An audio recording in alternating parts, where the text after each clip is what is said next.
سیدنا محمد علیہ السلام۔ اچھا 5 منٹ رہیں گے؟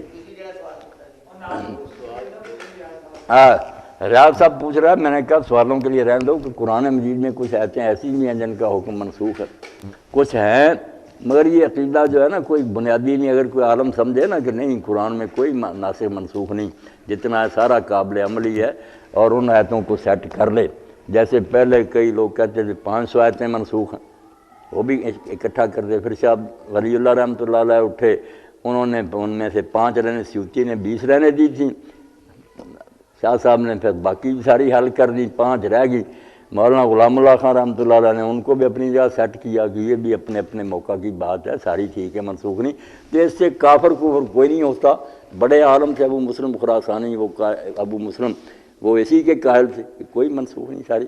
باقی کچھ آیتیں ایسی ہیں جن کے بارے میں ماننا پڑتا کہ وہ بیکار نہیں۔ تدریج کا اصول جو ہے نا آہستہ آہستہ، کہ بگڑا معاشرہ جو اس کو ٹھیک کرنے کے لیے احکام ضرورت کے مطابق اترتے ہیں۔ ان میں سے ایک تو یہ وصیت کا قانون ہے۔ سورہ بقرہ میں کہا گیا کہ جو شخص مرے اور کچھ مال چھوڑے، وہ اپنے ماں باپ کے لیے، رشتہ داروں کے لیے دستور کے مطابق اچھے طریقے سے وصیت کر دے کہ میرے بعد اس کو اتنا ملے، اس کو اتنا ملے۔ اس وقت قانون وراثت نہیں آیا تھا، معاشرہ بھی منتشر تھا، کسی کا باپ کافر تھا، کسی کی ماں کافرہ تھی، مسئلہ گڑبڑ تھا۔ اس وقت وصیت پر رکھا گیا کہ مرنے والا خود ہی فیصلہ کر دے۔ بعد میں سورۃ نساء اتری، جس میں پھر مسلمان معاشرے کے لیے ماں کا اتنا حصہ، باپ کا اتنا، اولاد کے، وہاں وصیت من اللہ کہہ دیا کہ یہ اب اللہ کی طرف سے وصیت ہے۔ اس سے وہ بندوں والی وصیت والا معاملہ ختم ہو گیا کہ جو تم فیصلہ کرتے وہ چھوڑو، اب یہ جو ہے نا اللہ نے جو فیصلہ کر دیا اس پر رہو، اس قانون کے مطابق تسلیم کرو۔ مگر تھوڑے حصے میں وصیت کو اللہ کے رسول نے برقرار رکھا کہ وہ وصیت بھی کرنے کا حق ہے، مگر تیسرے حصے تک۔ اب پوری جائیداد تم لوگوں کو نہیں دے سکتے، وارثوں کو بھوکا مارنا۔ تیسرا حصہ جو ہے اس حد تک تم غریبوں مسکینوں کی یا جس کی مدد کرنا چاہتے ہو کر لو۔ اور یہ بھی آپ نے پابندی لگا دی کہ تیسرے حصے سے زیادہ نہیں کر سکتے، اور وارثوں کے حق میں نہیں کر سکتے۔ جن کو قانون کے مطابق ہی حصے مل لیں نا، ان میں کمی بیشی نہیں کر سکتے۔ اس طرح تو اللہ کا قانون معطل ہی ہو جائے گا۔ جو حصے رب نے مقرر کیے ان کو نہ چھیڑو۔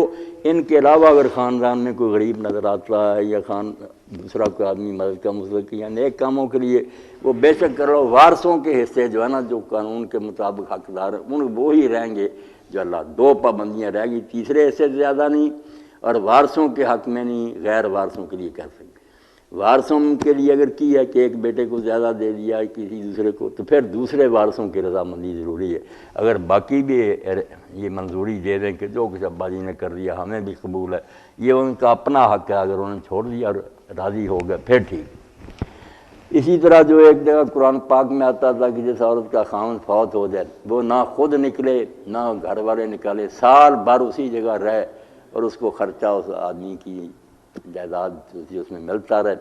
اس وقت تک یہ قانون جو ہے نا نہیں نازل ہوا تھا۔ بعد میں اسی صورت میں آ گیا کہ اب یہ 4 مہینے 10 دن ٹھہرے، سال والی بات ختم ہے، پھر جہاں جی چاہے نکاح کر لیں۔ اللہ تعالیٰ نے تعداد کی بڑھا دی، اور خاوند کے حصے سے بھی دینے کی ضرورت نہ رہی۔ وہ سورۃ النساء نے ویسے ہی اس کا حق مقرر کر دیا کہ اولاد والی ہے تو 8واں حصہ مل جائے گا، نہیں اولاد تو 4تھا۔ اب وہ مسئلے جو کچھ ایسے ہیں نا، اس کو سمجھے تدریج۔ اب بھی کوئی معاشرہ ایسا ہو جائے کہ پورا اسلامی نظام نہیں، تو وصیت پر آ جائیں گے کہ مرنے والا ہی خود فیصلہ کر کے جائے۔